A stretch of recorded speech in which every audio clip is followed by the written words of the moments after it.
嗨，我是平，今天来做简单无压力的剥皮辣椒意大利面。食谱在说明栏。先来腌肉，随意挑选喜欢的肉，我用梅花肉切细条，加入糖、酒、盐、胡椒粉、太白粉以及香油，冷藏腌制30分钟。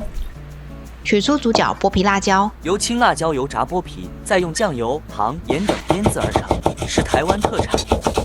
把腌好的肉炒熟，炒上色。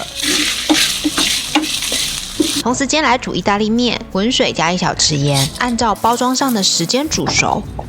要记得试吃啊！锅里加点油，炒蒜末和洋葱，洋葱炒到透明就可以了。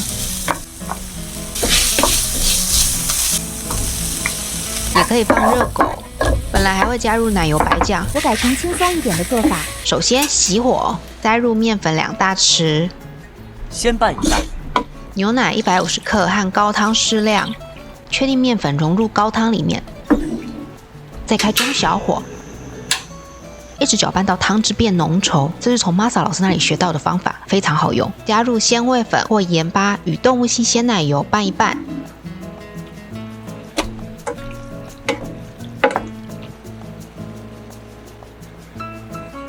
味道真的很棒啊！没想到剥皮辣椒用作西餐料理也绝配，辣中带一点鲜甜。